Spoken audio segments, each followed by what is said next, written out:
অনেকদিন পর চলে গিয়েছিলাম জেঠুমনির বাড়িতে। কথায় আছে শখের দাম লাখ টাকা। আজকে সেটা দেখলামও।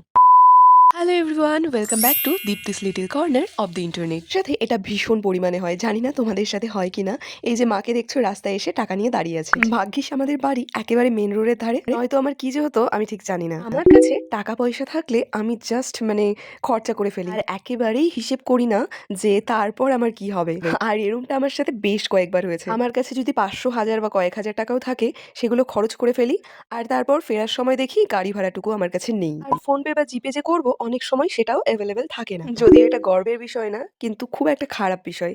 যেই হোক, আর টোটোতে যেতে যেতে কিন্তু মাথায় দেওয়া ওটা পড়ে গিয়েছিল, যেটা কিন্তু গ্যাংটক থেকে আনা হয়েছিল। আর ফাইনালি সেটা কিন্তু আমরা খুঁজে পেয়ে গিয়েছিলাম কিছু দূর গিয়ে। আর দেন চলে গিয়েছিলাম জেঠুর বাড়ি।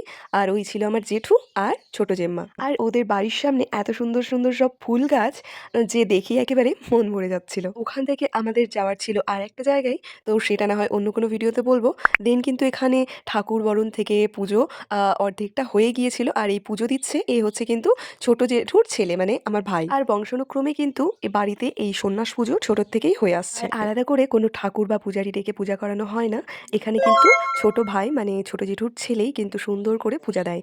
আর এরপর চলে গিয়েছিলাম ওপরে, যেখানে ছিল গোপাল, রাধারানী, সবাইকে দর্শন করে প্রণাম করে নিচ্ছিলাম। আর ওই যে প্রথমেই বললাম শখের দাম লাখ টাকা, সেটা দেখাবো এবার তোমাদের। ইনি হচ্ছেন আমার ছোট জেম্মা নিপা মহন্ত। আমার মতো উনিও কিন্তু একজন মেকআপ আর্টিস্ট, আর উনিও কিন্তু ওনার মেকআপের টাকা দিয়ে এই ছোট্ট অ্যাকোরিয়ামটা কিনেছেন। আর এই হচ্ছে জেঠুর ছোট মেয়ে। আর শুধুমাত্র অ্যাকোরিয়াম না, তো জেম্মা নিজের বিন্দু বিন্দু জমানো টাকা থেকে কিন্তু সুন্দর একটা স্টুডিও বানিয়েছে। প্রত্যেকটা মেকআপ আর্টিস্টের কিন্তু একটা স্বপ্ন থাকে সুন্দর একটা স্টুডিও, যেটা দেখে আমার ভীষণ ভালো লাগলো। হোক, সন্ধ্যেবেলা কিন্তু হচ্ছিল গীতা পাঠ আর কীর্তন। আর ঠিক পুজোর দিনে কিন্তু পড়ে গিয়েছিল ভাইয়ের 15th বার্থডে। আর বাড়িতেই কিন্তু জেম্মা এগলেস সুন্দর কেক বানিয়েছিল, সেটা দিয়েই সুন্দর করে কিন্তু ছোট্ট করে কেক কাটিং এর মাধ্যমে বার্থডে সেলিব্রেশন হলো। দেন কিন্তু আমরা প্রসাদ নিয়েছিলাম। আর ইনি হচ্ছেন আমার বড় জেম্মা আর বড় জেঠুর ছেলে।